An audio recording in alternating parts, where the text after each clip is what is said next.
Welcome to Transit Unplugged. I'm your host, Paul Comfort, and today we've got an exciting innovation episode for you. For our third quarter innovation show, we have as our guest Dick Alexander, who is the Chief Executive Officer of TransDev, the world's largest public transportation contractor that's privately owned. He is a good friend of mine as well. We've worked together over the years as competitors and as collaborators. Dick Alexander talks about the history of contracting here in the U.S. as his role in many different companies, kind of walks us through and navigates the past and our interactions at Georgetown Shuttle and Yellow Transportation well over a decade ago. It's interesting. He talks about how he kind of became the CEO of TransDev and how the private contractor's role in public transportation is even adapting, especially now in this COVID world, post-COVID world. He believes that changing work patterns are going to flatten the peaks, and we talk about that and how that can help transit, and how the role is really changing from one which has been seen really as a subsidized service to now more of a public utility model, and how private contractors and the new North American Transit Alliance fit into that picture. We also talk about European models and kind of taking the public-private partnership, the P3 model that's used here in North America for capital projects, how that can even be used in operating models for public transportation contracting. All that and more on this great, wide-ranging but in-depth interview with one of the top leaders in our industry, Dick Alexander, Chairman of the North American Transit Alliance and CEO of TransDev. All that on this episode of Transit Unplugged.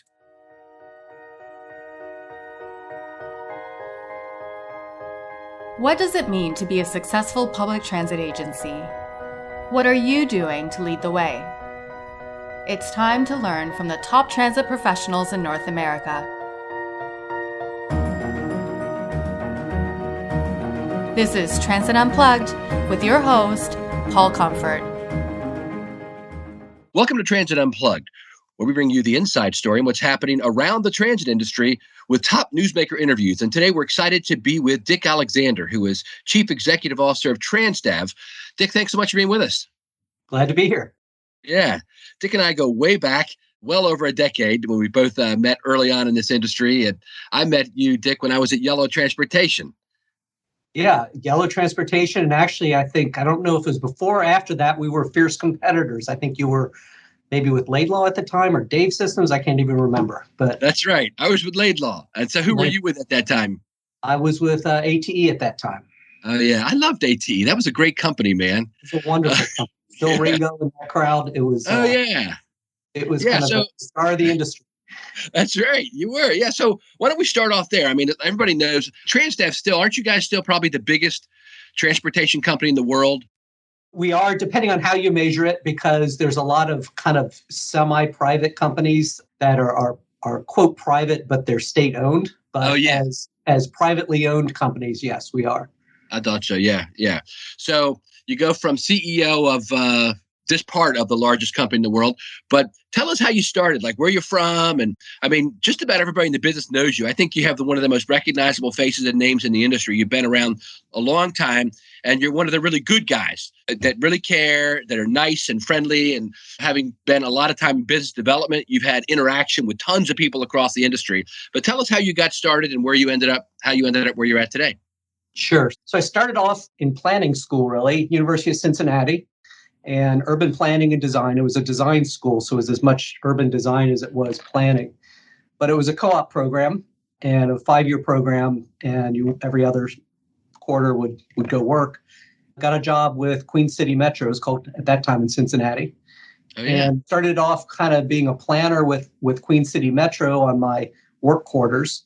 Did a few other projects for them, like riding buses for 10 hours straight, counting people getting on and off stops. This is before you had any technology whatsoever.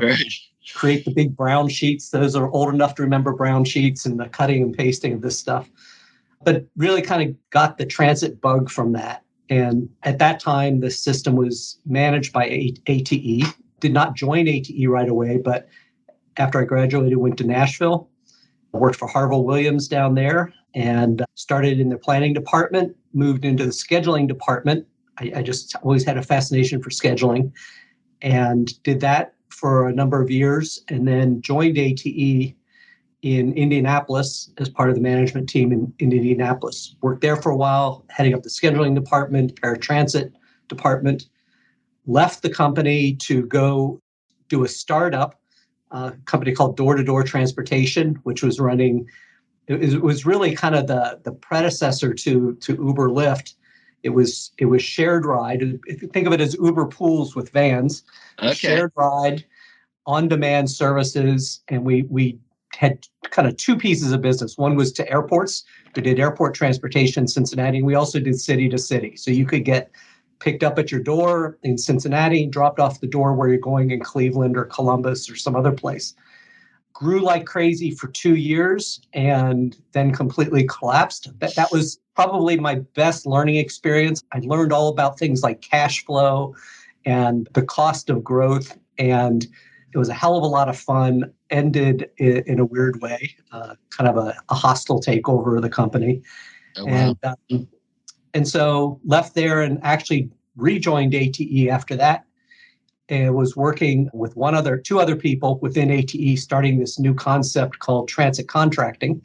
And back then, it was mostly a transit management company.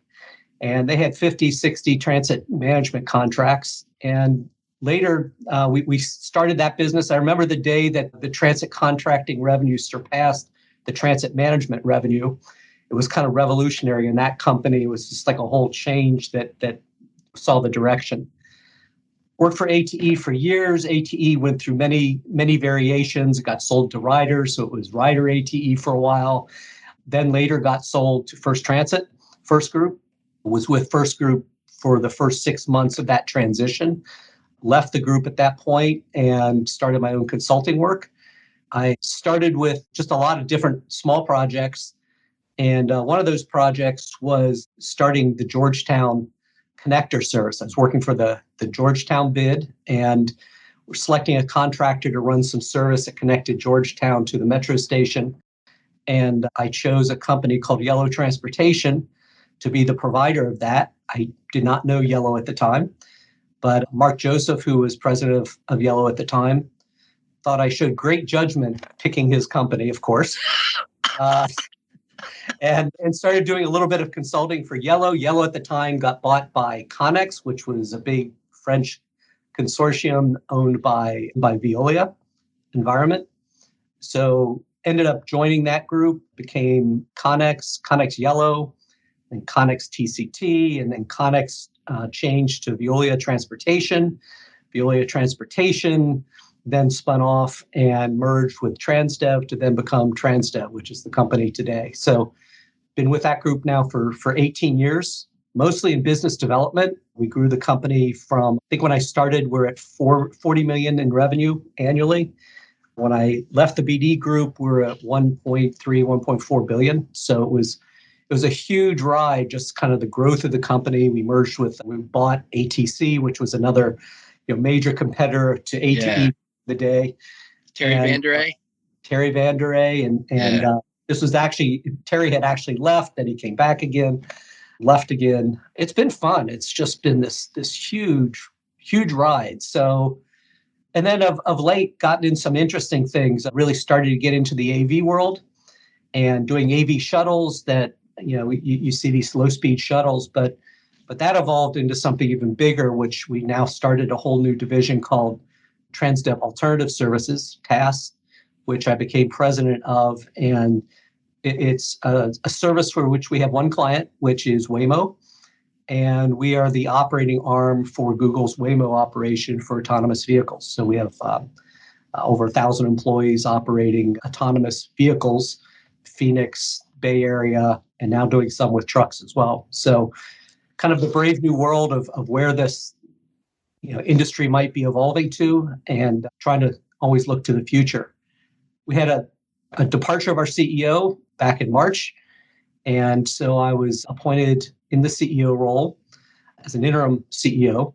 And that was interesting as well, because got appointed on Tuesday and the COVID crisis officially hit that Thursday. And we were immediately in crisis mode at that point, just trying to get our hands around what was going on, and literally had a war room, and every day talking to our field, talking to our other executives, coordinating what was going on in Europe, and just fighting the battle of getting PPEs for our employees and really trying to track what was going on in the ground, just fighting that, which was kind of the genesis of NATA at that point in the North American Transit Alliance. So it's been really interesting. It's never a dull moment, which is what I always loved about this industry, because it changes, the opportunities change, and it's infectious. I don't think anybody grows up saying, I want to get in the bus business. It's like somehow you get hooked in it and you stay. And once you're in, you're in. So it's been fun. That's great, Dick. What a great retrospective of the whole contracting world. There's tens of thousands of people involved in it. And we used to say there's like 200 of us that just circle around between all the companies, I mean, you've got great people. Fun too, just to the fact that the industry is small enough that everybody, and that's a fun part of this industry. And I think what's fun about it now, what's more exciting now is technology now plays such a huge role in transit that we're getting all these just young, smart, bright people in the industry. I became a scheduler back in the 80s because everybody was dying off. And it was just like there was nobody getting into that. And I started with Ruckus, the original run cutting. It took a mainframe and 48 hours to produce a solution. And then if you had one digit wrong somewhere, you had to do it all over again. And to see where it is now, and just to see how people just have flocked to this industry. Mobility is becoming such a big issue in urban development. We're becoming more and more an urban country. And so there's just a lot more interest in mobility, and technology is bringing a lot of young people into the field. So I wish I had another 50 years to spend in this industry, because it's just going to be interesting where it goes. Yeah. So out of that whole time that we talked through your career, have you stayed in Cincinnati as your base, your home base, where you live and everything? Yeah. After I left Indianapolis, I've been there. And as some people would, whenever I see Robert Smith, who many of you probably know, he would always yell at me every time I see him. He says, "It's not fair. The rest of us had to move 20 times. That's right. How come you got to stay in Cincinnati the whole time?" And for me, the trade-off was I always traveled, and I would be on the road every week. And I do mean every week. Oh, yeah. And I early on in my career said, why would I uproot my family, plop them down in a strange city, and then travel every week? So kind of my deal with the family is, you travel as much as you want, but we're staying here. And I've been fortunate to have good employers that understood that, and we're good with it. So that's good. I mean, even now you're talking to me from your office in Chicago, right? Or outside Chicago? Yep. Yeah. So how long of a trip? Cincinnati is about a 5-hour drive, so okay. I can stay off the airplane still during the COVID. Okay. And I drive up here, and our office is pretty much in shutdown. We're all working from home. We have a cap of only 30 people allowed in the building at any one time, but people are mostly working from home, and quite frankly, it's working pretty well. Teams, Zoom, cameras, whatever has really upped their game very quickly in response to all this, and it works really well. I'll have a meeting with 150 of our leading managers in the country, and we'll do it. And we had a happy hour the other day that participated in, and I had some fun and games with it, and just trying to keep people connected. And it's worked pretty well. Not ideal. I don't like it, but it's doable. So yeah, I mean, let's talk about that for a minute to get a little conceptual. I mean, this is part of the concern people have with commuter bus and commuter train coming back, right? Is that a lot of the white collar workers or people that live in the suburbs that are driving into urban areas may have decided, you know what? I don't need to do that every day anymore. What are your thoughts on that, about the kind of changing, shifting work modes that people are having going forward? What do you see? It's interesting because I liken it to 9/11. And if you recall, when 9/11 hit, just the whole world changed after that. Travel changed. It stopped for a while. And I remember back then, everybody was like, okay, so what of all these changes is going to stay, and what will go back to whatever the normal is? Right. What stayed were the security lines and the restrictions on what you bring on planes. But a lot of things did go back to the old ways. And transit right now through COVID is kind of the same thing. It's like, what of all this sticks and what doesn't? I'm of the opinion that work patterns will permanently change. I think people have learned that working from home works, and that connectivity through cameras works.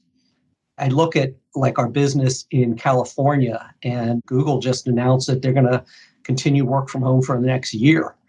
I mean, that's huge. Yes. And we've had a number of other the tech companies do the same.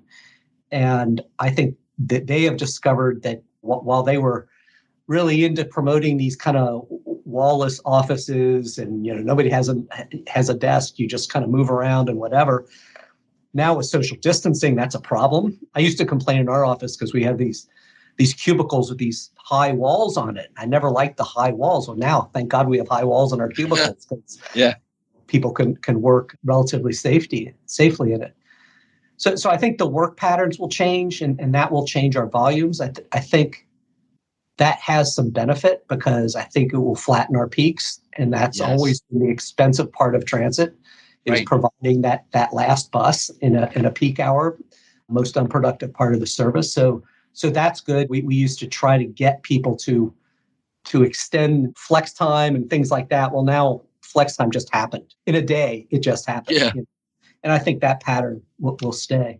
And I could be like totally wrong in this, but I think the other thing is how we measure the value of transit will change. And what I mean by that is we all used to live by things like fare box recovery ratio. Well, I'm not sure that's as important anymore. I think we're going to start measuring our success by broader goals: access to jobs, accessibility, urban development. It'll be much more mobility measures than financial measures, because I think that the financial picture of transit will probably be worse. It will require more subsidy, at least over the next decade. And so it's going to be seen more as the public utility than it always was, but was never recognized. I think there's a lot of holdover from the private days when it used to be able to be a private concern. And it was people kept that, even though all the private companies went broke back in the 60s and 70s, and the public had to step in and make public transit public. I think we're finally kind of maybe dropping that veil of somehow being a profit-making business. I mean, I still today have neighbors or whatever that don't understand the fact that transit is a subsidized service. So I think we will change our language a bit as to how we value what we do. I think that's a good thing. You see it a lot. I think some parts of the country have already been there, but I think it'll spread nationally. That's really good. That's a very interesting perspective on things. And that's a good segue to talk about, what do you see as the role of private contractors in this new model of moving away from, like you said, focus on fare box recovery, maybe more of a public utility model? We're hearing from leaders in San Francisco and Denver and other places saying, hey, because of the fiscal crisis that's come our way through COVID-19, we may have to cut routes permanently. So what's the role of the private contractor in this new world? I think in a bigger picture way, I think what private contracting's role is going to be is the agility to change and innovate and provide a different product for different situations. And what the private sector does very well is being able to implement change and do it quickly and efficiently. And I think private operators bring that to the table. I think we're going to move from being transit organizations to mobility organizations. And I think mobility by its very nature involves public and private solutions. It's not a one size fits all. And so the Uber Lyfts in the world, the Vias of the world, the TransDev and First Transits of the world, all will have a role to play in this kind of new microcosm of mobility. And what I think the role of private contracting will be to help bring that change and bring it quickly. Because what we do well is we have this wide universe, many of us globally, of having tried things and failed at things and been successful at things, and then sharing that knowledge and bringing that to clients that are looking for different kind of solutions and different kind of applications. And we're all pretty agnostic about the technology we use. We've all developed some of our own technology where we can fill in the gaps where maybe the market doesn't do that. And being operators, we're very nuts and bolts oriented as to what we need to make things work well. And so you add that agility to kind of the economy of scale that we have as being large companies and being able to bring that buying power to it. And then more importantly, I think there's this kind of pooling of technical resources. I always say that whether you're running a 40 bus system or a 4,000 bus system, you need all the same parts and pieces. You still have to maintain a bus. You still need technology. You still need to figure out how to collect a fare. You still need to have environmental stewardship. You still need the same level of training. It's just a different scale. And there's so many systems. If you're in New York City, MTA, you've got those resources. You're a huge behemoth of an organization. You've got all that technical talent internally because you need it all. It's 100% dedicated to what you do. The real challenge, I think, are the 100 bus systems and the 200 bus systems that have the need because it's just what transit takes to implement, but they don't have all the technical resources. What we are able to do, I think, on the private side is pool those resources to have a technical resource group that can, bring in an environmental person to a project for a week, a month, every other day, whatever it is, and then bring them out again and use them elsewhere and provide that location what they need to run efficiently and legally and everything else without burdening it with a lot of overhead staffing and positions. So that pooling of technical resources, I think, is great. And that also then kind of creates greater efficiency because we can share those costs amongst many projects, which we call overhead, and pull those resources as needed. I may need a labor resource in a project because I'm negotiating a contract. I don't need a full-time labor person sitting at that location 365 days a year. So being able to bring that in and out. And then innovation, global best practices, all those things, I think, come to bear. So I think there's a really strong role for the private sector to participate in public transit. It is public transit. So policy is set by the public entity. And our role really is to implement that policy as best possible, most efficiently, most creatively as possible. And I think we're about 20% of the services out there are provided by the private sector. And I think we've had an important role. And I think that role will grow, not decline over time. But I think that role will change what we do. And I think that's why things like getting into autonomous vehicles or getting into mobility as a service platforms is also so critical because at some point, some of these will come to fruition as being some mainstays of some systems. That's interesting. You mentioned earlier that earlier in your career, you worked for a company that primarily focused on management contracts, which is just when they provide the top few people. And I know TransDev still has some of those. There was a company called McDonald Transit that was acquired by RATP Dev that still focuses on that. We just interviewed Arnaud Legrand for an upcoming episode, and he talked a lot about that. So those are two models here in the U.S. So in your role as chairman of NATA and my role as executive director, you and I recently had a conversation with Mohammed Mezgani, who is head of UITP. And we were discussing with him, there's even another model. There's models that are over in Europe that are even different than those. And I think TransDev actually participates in some of them. Can you tell us some about what other models of contracting there are? I mean, in this period of great change, I think people are looking for whatever works. Yeah, the European model has a different approach towards the private sector. And it's an approach I would love for some systems in the US to adopt. Their approach to it is, they'll say to the private contractors competing for service, they'll say, we have a budget of X. We have $100 million. That's what we have to spend. And what I want you as a private company is to come to us and tell me, what do I get for $100 million? What are the services going to look like?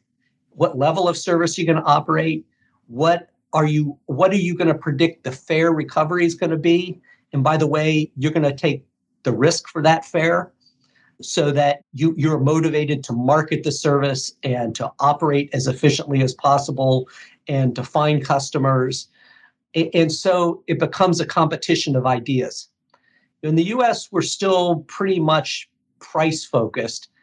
And in many projects have a kind of how low can you go price attitude of saying, if you can do it for $50 an hour and you can do it for $49 an hour, I want the $49 one because I'm giving you a very prescriptive set of what I want you to do. And then that's it. I'm going to draw a box around that scope.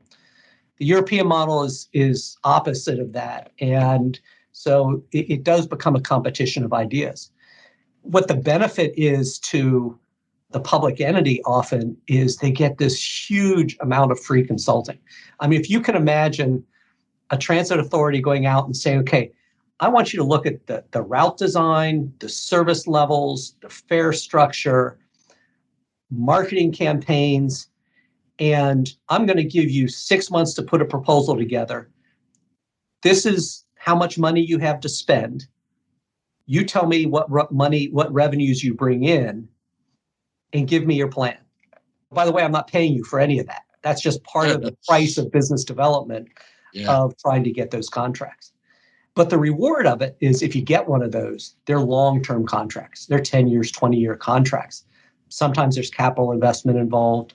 Sometimes there's in many of the contracts, it's actually a shared corporation in which there is a private sector and public sector within a transit corporation. And the question is ownership share. The public entity is a 40% owner of this entity or something like that. So it's a different structure. But in Europe, most systems are operated by the private sector.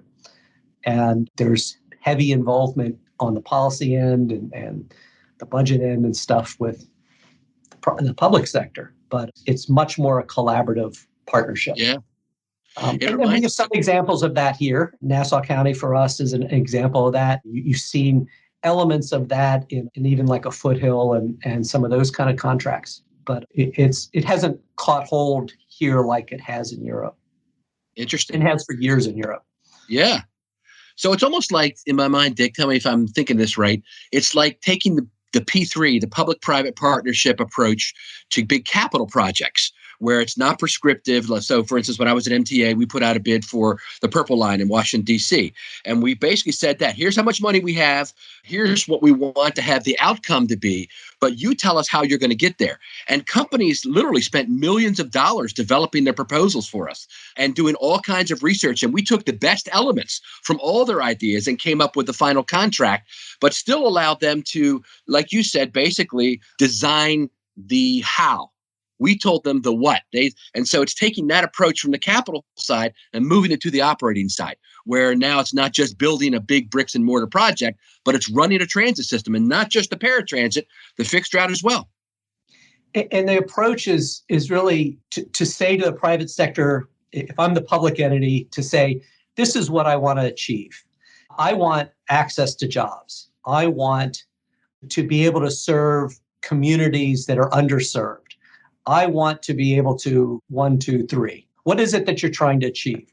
And so the bid process is designed around results and what you're trying to achieve, not simply a price or a prescription. In other words, let the private sector be creative. Unleash the creativity of the private sector to offer ideas. And of course, as the public entity, you can reject those ideas if you don't like them, if you don't think it's workable, if you think it's a bad solution. No skin off the public sector to say, thanks for that, guys, but no thanks. I mean, that's part of it, right? But I will tell you that the private sector will step up to that. They'll get creative. They'll get better and better at what they do because of that process. It can be an interesting way to do it differently. We have some systems out there that in an RFP will prescribe down to what time your supervisors will show up, what they'll be wearing, and define it to such a finite amount. It's like you're asking me to be a body shop, nothing more. Let us share the benefit of what we've learned by operating around the world and bring that to you. And if you like it, great. If you reject it, we understand. That's fine too. So. Great segue to our final question, which is you've hinted a little bit around NATA and this group, North American Transit Alliance, but let's actually spend a few minutes talking about it as we wrap up today's interview.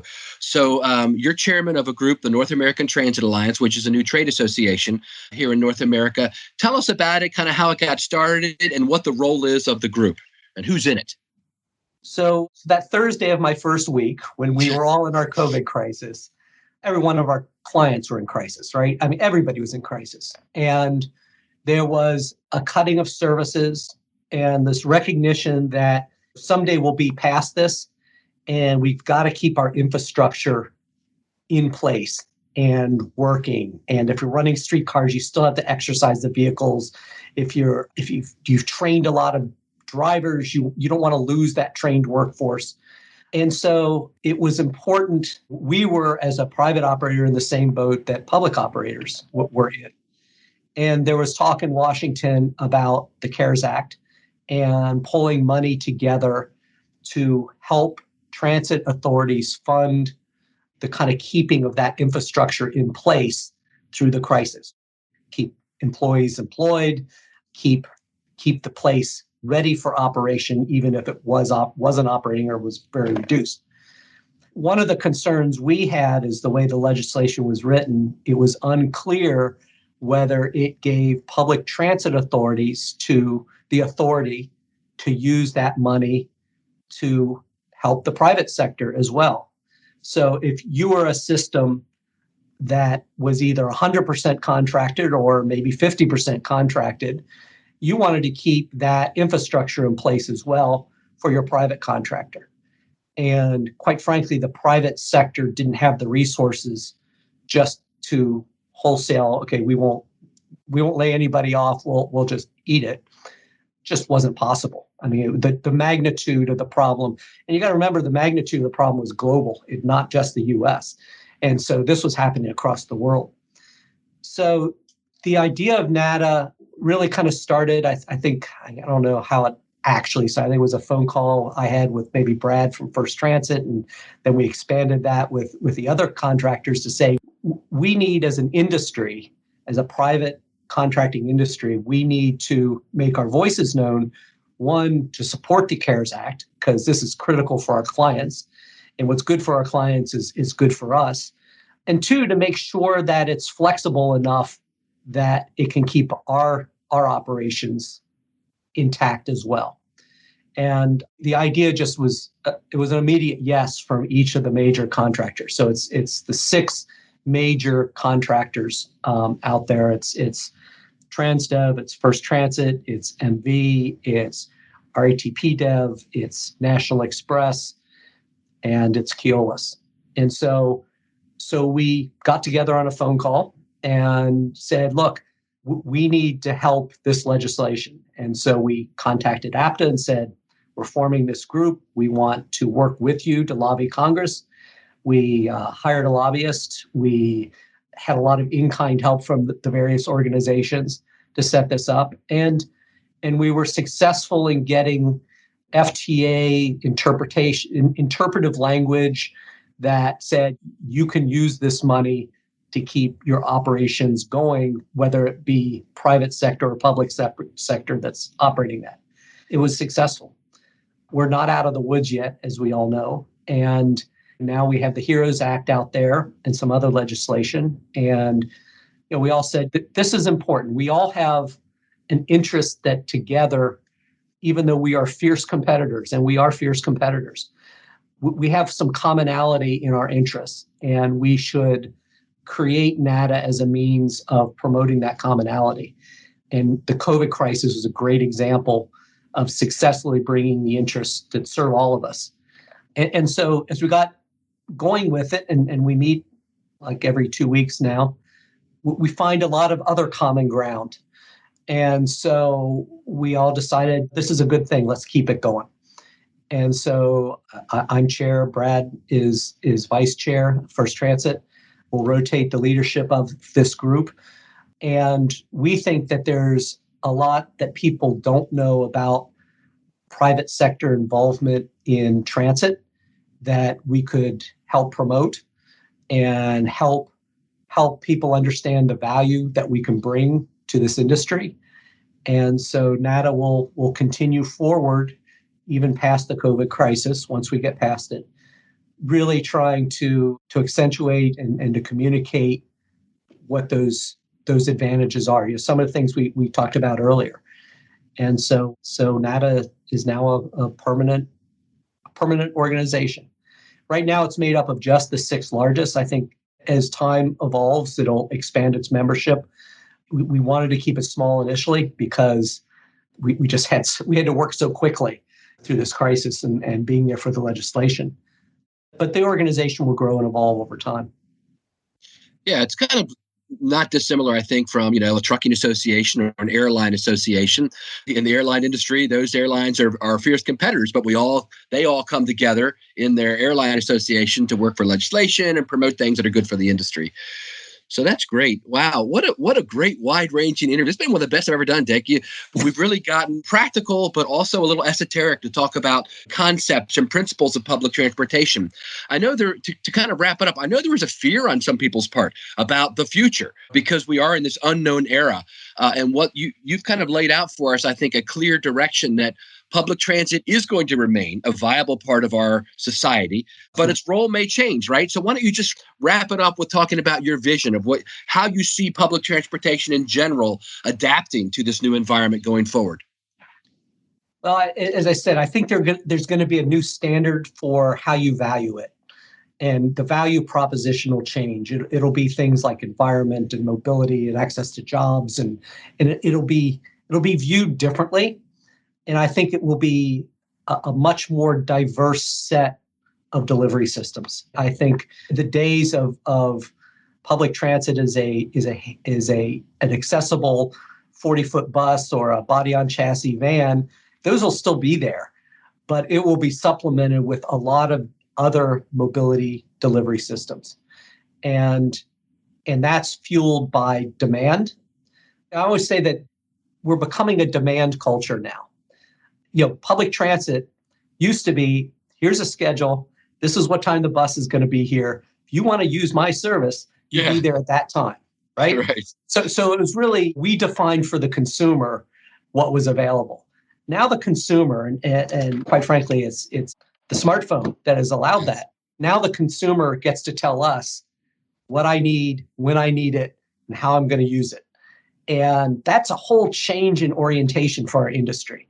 And it's what makes this really exciting right now, because once we get that, how we design our systems and the types of services we provide and the partnerships we form will all be different, but it'll still be seamless because technology allows it to be seamless, even though you're using this diverse array of scooters and Ubers and micro transit and 40-foot buses and whatever, rail. It'll all be seamless because technology allows us to do it. And then from there, I think it evolves even more. The idea of headways may go away.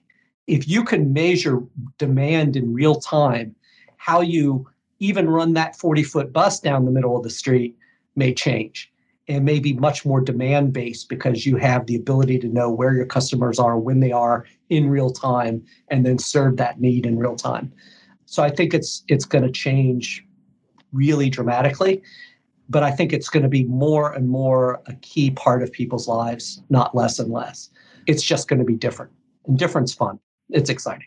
Dick Alexander, CEO of TransDev, thanks so much for being our guest today on Transit Unplugged for a wide-ranging but also in-depth look at public transportation, the role that private contractors play, and what the future of our industry is. Thank you so much for being our guest.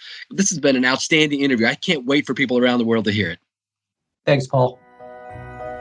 You've been listening to Transit Unplugged, powered by Trapeze Group. To stay up to date, subscribe on iTunes or Google Play, or join the conversation at transitunplugged.com. Thanks for listening.